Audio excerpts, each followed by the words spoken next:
Good morning, students of class 7th. Today I am going to teach you English literature. Book is An Alien Hand. Chapter 8, The Bear Story. The lady in the manor house had a bear as pet. It was most friendly bear who loved vegetables, apples, and on honey. He roamed freely during the day but was put on the chain at night. The Bear Story. This lesson has been written by Axel Monte. Okay यानी जमींदार के घर में रहने वाली महिला पालतू पशु के रूप में एक भालू को रखती थी। ठीक है, उसने एक भालू को पालतू बना रखा था, पेट बना रखा था। यह एक बहुत दोस्ताना भालू था जो सब्जियों, सेबों और शहद को पसंद करता था। इसको शहद भी पसंद था। वह दिन में स्वच्छंद यानी आज़ादी से घूमता, पर रात को जंजीर से बांध दिया जाता था। ठीक है, there was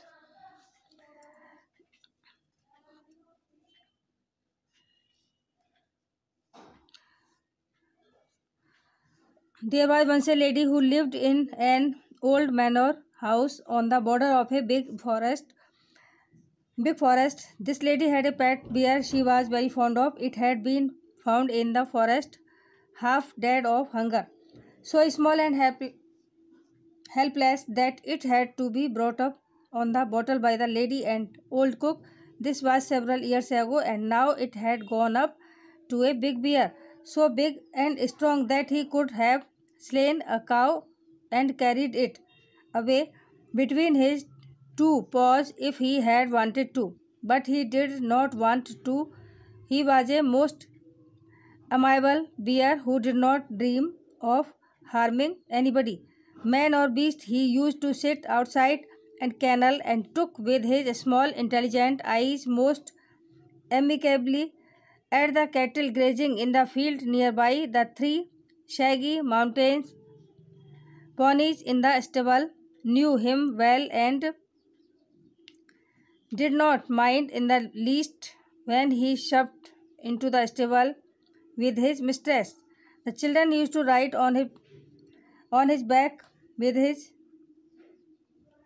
mistress. The children used to ride on his back and had more than once been found asleep in his kennel between his two paws. The three dogs loved to play all sorts of game with him, pull his ears and his stump of a tail, and tease him in every way, but he did not mind it in the least.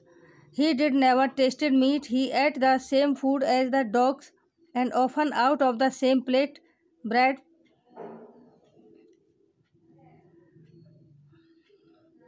porridge, potato,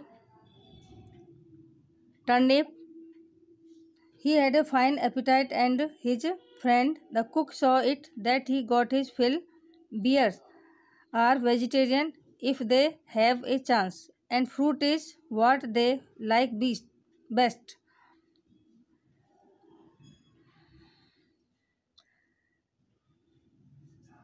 Okay, next.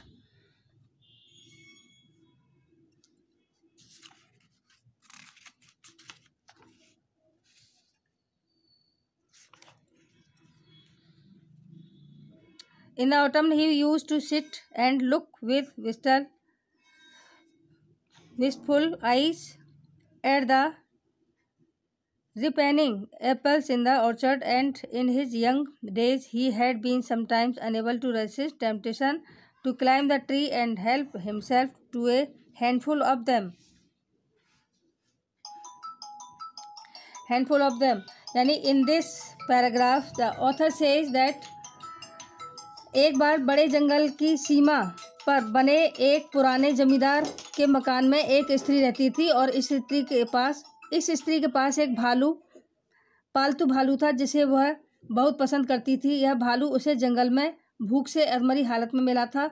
वह इतना छोटा और निस्सहाय था कि उस स्त्री और बूढ़ी बावर्चिन के बोतल से दूध पिलाकर इसे पालना पड़ा था। यह कई वर्ष पहले की बात है। बहुत वर्ष पहले की बात है और अब यह शक्तिशाली या किसी गाय को मारकर उसे अपने 2 पंजों में उठाकर ले जा सकता था यदि वह चाहता था, परंतु वह ऐसा नहीं चाहता था। यह बहुत ही स्नेही सुशील भालू था जो किसी आदमी या जानवर को हानि पहुंचाने की सोच भी नहीं सकता था। यह अपने बाड़े से बाहर आकर बैठ जाता था, नज़दीकी के खेतों में चरते पशुओं की तरफ अपनी छोटी तेज आंखों से बड़े मैत्रीपूर्ण ढंग से देखा करता था। Okay, the three shaggy mountain ponies in the stable knew him well and did not mind in the least when he shuffled into the stable with his mistress. The children used to ride on his back and had more than once been found asleep in his kennel between his 2 paws. The 3 dogs loved to play all sorts of games with him, pull his ears and his stump of a tail,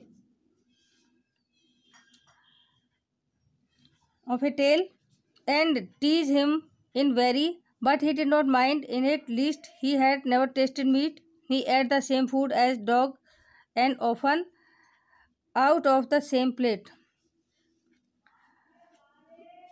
Bread,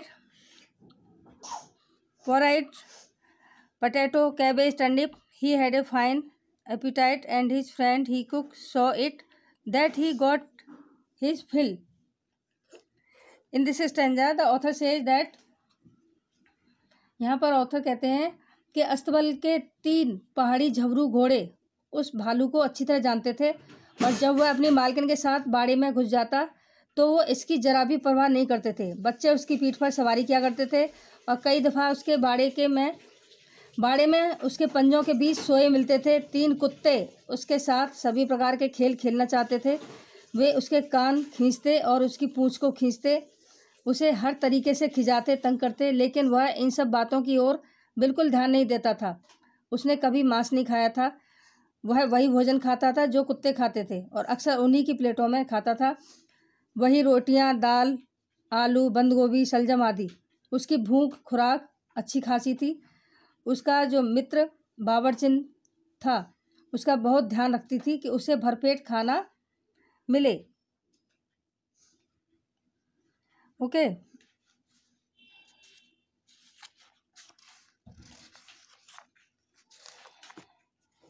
next para.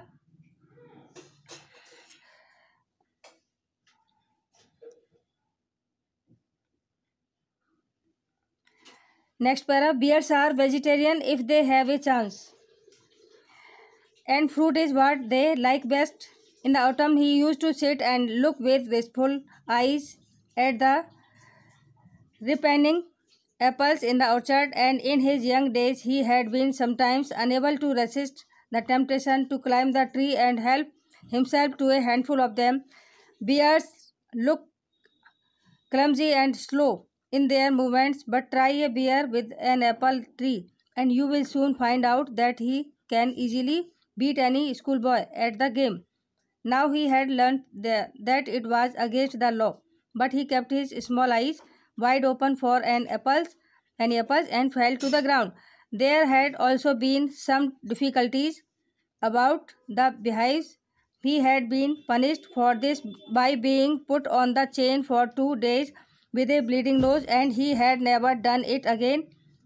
Otherwise, he was never put on the chain except for the, please turn over, night, and quite rightly so, for a bear, like a dog, is apt to get somewhat ill-tempered. He kept on the chain, and no wonder. यानी in this stanza, author says that यदि मौका मिले तो भालू शाकाहारी भी हो जाते हैं और फलों को वे सबसे ज़्यादा पसंद करते हैं। पतझड़ के मौसम में वह आंगन में बैठ जाता और ललचाई आंखों से बाग में पकते हुए सेबों को देखता था और अपने जवानी के दिनों को याद करता था कि कई बार वह अपने आप को उन सेबों को पेड़ों पर चढ़ने से नहीं रोक पाता था और बहुत सारे फल खा जाता था। भालू अपनी हरकतों से बेढंगे और सुस्त प्रतीत होते हैं, लेकिन किसी भालू को सेब के पेड़ पर चढ़ने के लिए ललकारो तो वह इस खेल में किसी भी स्कूली लड़के को आसानी से हरा देगा। अब वह समझ गया कि यह कानून के विपरीत था, पर वह अपनी छोटी आंखें हमेशा जमीन पर गिरने वाले सेबों पर जमाए रहता। मधुमक्खियों के छत्ते के बारे में भी कुछ दिक्कतें आ रही थी। उसको इस बात के लिए पूरे 2 दिनों तक अपनी खून बहती नाक के साथ जंजीर से बांधकर दंड दिया गया था, और फिर उसने ऐसा कभी नहीं किया। इसके अलावा उसे पहले कभी जंजीर से नहीं बांधा गया सिवाय रात के, और ऐसा करना सही भी है क्योंकि कुत्तों की तरह एक भालू का बदमिजाज हो जाना उचित है। अगर उसको यानी भालू को बांध कर ना बांधा जाए तो अगर उसे बांध कर नहीं रखा जाए तो उसमें कोई आश्चर्य की बात नहीं है। The lady visited her sister every Sunday, leaving the bear on the chain the whole afternoon. One Sunday, while walking through the dense forest, she found him following her. She was so angry with the disobedient bear that she hit him on the nose with her umbrella, but the bear was really friendly. रविवार को पूरी दोपहर भालू को जंजीर से बांधा छोड़कर महिला अपनी बहन से मिलने जाती थी। एक रविवार को वह घने जंगल में गुजरते समय उसे भालू का पीछा करते हुए पाया। यानी एक रविवार को, संडे के दिन को, घने जंगल से वो गुजर रही थी। उसे भालू उसका पीछा करते हुए पाया। वह उस अवज्ञाकारी भालू से इतनी गुस्सा थी कि उसकी नाक पर अपने छाते से वार किया। भालू वास्तव में मैत्रीपूर्ण था।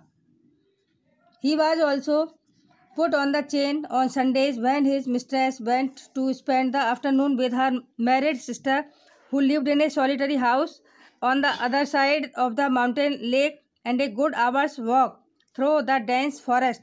It was not supposed to be good for him to wander about in the forest with all its temptations. It was better to be on the safe side. He was also a bad sailor and had once taken such a fright as a sudden gust of wind that he had upset the boat, and he and his mistress had to swim to the shore. Now he knew quite well what it meant when his mistress put him on the chain on Sundays with a friendly tap on his head and the promise of an apple on her return if he had been good during her absence. He was sorry, but resigned like a good dog when his mistress tells him cannot come with her for a walk. यानी in this stanza the author says that इस stanza में लेखक कहते हैं, भालू के बारे में बताते हैं, भालू के बारे में और क्या बातें हो सकती हैं, ये सारी चीज़ें बताते हैं। और वो कहते हैं कि इस रविवार को भी जंजीर से बांधा जाता था, यानी भालू को रविवार को भी जंजीर से बांधा जाता था जब उसकी मालकिन अपनी विवाहित बहन के पास दोपहर का समय बिताने एक घने जंगल के अंदर से 1 घंटा चलकर आती थी, जो पर्वतीय झील के उस पार बने एकांत में रहती थी, जो उसके लिए सही नहीं माना जा सकता था। वो लुभावने जंगल में घूमे, सावधानी बरतकर रहना ही बेहतर था। वह भी एक बुरा नाविक था। एक बार अचानक आए हवा के झोंके से इतना डर गया कि उसने नौका को असंतुलित कर दिया था और उसे उसकी मालकिन को तैरकर तट तक आना पड़ा था। अब वह अच्छी तरह जानता था कि रविवार को उसकी मालकिन का उसे जंजीर से बांधने और यदि उसकी अनुपस्थिति में अच्छा बर्ताव करता है, ठीक है, तो उसके सिर पर मैत्रीपूर्ण थपकी देने और वापस लौटने पर सेब देने का वायदा करने का क्या मतलब था। जब उसकी मालकिन उसे बताती थी कि वह उसके साथ सैर पर नहीं आ सकता तो उसे दुख होता, किंतु एक समझदार कुत्ते की तरह वह आत्मसमर्पण कर देता था। Okay, One Sunday when the lady had chained him up as usual and was about halfway through the forest, she suddenly thought she heard the cracking of a tree branch on the winding footpath behind her. She looked back and was horrified to see the bear coming along full speed.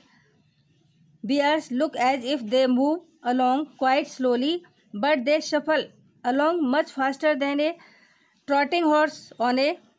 In a minute he had joined her, panting and sniffing, to take up his usual place dog fashion at her heels. The lady was angry. She was already late for lunch. There was no time to take him back home. She did not want him to come with her, and besides it was naughty of him to have disobeyed her. Okay, yani in this stanza the author says that लेखक कहता है कि एक रविवार जब उसे महिला ने हमेशा की तरह जंजीर से बांध दिया था तो जंगल में लगभग आधा रास्ता तय कर लिया था। उसे लगा कि उसके पीछे घुमावदार पगडंडी पर उसे एक पेड़ की शाखा टूटने की आवाज़ सुनाई पड़ी हो। उसने पीछे देखा। यह देखकर वो डर गई कि भालू तेज गति से ठीक उसके पीछे आ रहा था। भालू तेज चलने वाले प्रतीत होते हैं, परंतु यदि वह पीछा करते चलें तो तेज चाल वाले घोड़े को भी पछाड़ सकते हैं। 1 मिनट में वह उसके पास पहुंचा और हाँफते हुए सूं करते हुए उसने कुत्तों की तरह अपनी पिछली एड़ियों पर अपने आप को खड़ा कर दिया। ओके, अपने आप को खड़ा कर लिया।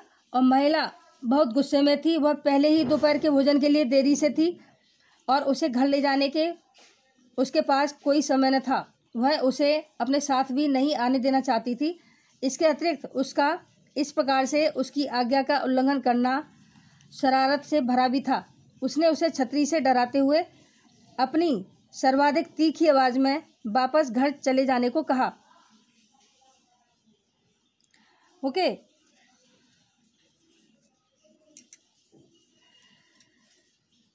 he stopped a moment and looked at her with his cunning eyes, but did not want to go back and kept on sniffing at her. When the lady saw that he had even lost his new collar, she got still more angry and hit him on the nose with her parcel so hard that it broke in two. He stopped again, shook his head, and opened his big mouth several times as if he wanted to say something. Then he turned round and began to shuffle back the way he had come, stopping now and then to look at the lady till at last she lost sight of him. यानी in this stanza the author says, लेखक कहते हैं कि वह एक पल रुका और उसकी तरफ चालाकी भरी नज़रों से देखा, लेकिन वह वापस नहीं जाना चाहता था और उसने उसे सूंघना जारी रखा। जब महिला ने देखा कि उसने अपने नए गले के पट्टे को भी खो दिया तो वह और भी अधिक गुस्से में हो गई। फिर उसने अपने छाते को उसकी नाक पर इतनी ज़ोर से मारा कि उसके 2 टुकड़े हो गए। वह दोबारा रुक गया और अपना सिर हिलाया और कई बार अपना मुंह खोला जैसे कि वह कुछ कहना चाहता हो। फिर वह वापस मुड़ा और जिस रास्ते से आया था उसी ओर तेज़ी से खिसक गया और जब तक वह आंखों से ओझल नहीं हो गई तब तक वह बीच बीच में रुक कर उस महिला की ओर देखता रहा, उस लेडी की ओर देखता रहा। When the lady came home in evening, the bear was sitting in his usual place outside him kennel, looking very sorry for himself. The lady was still very angry. She went up to him and began to scold him most severely and said he would have to be chained for 2 more days. The old cook, who loved the bear as if he had been her son, rushed out from the kitchen very angry.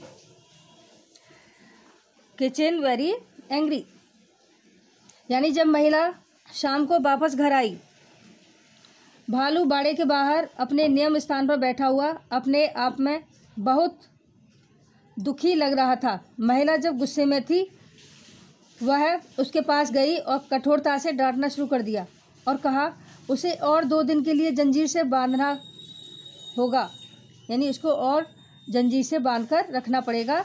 बूढ़ी बावर्चिन जो भालू से प्यार करती थी जैसे कि वह उसका पुत्र हो, रसोई से गुस्से में तेजी से बाहर आई। What are you scolding? What are you scolding him to, Mrs.? said the cook. He had been as good as gold the whole day. Bless him, he has been sitting here quite still on his haunches, as meek as an angel, looking the whole time toward the gate for you to come back. यानी अब वो कहने लगी, in this last stanza author says that तुम उसे किस बात के लिए डांट रही हो श्रीमती जी? बावर्चिन ने कहा, वह पूरे दिन सोने की तरह खरा अनुशासित रहा है, यानी डिसिप्लिन में रहा है।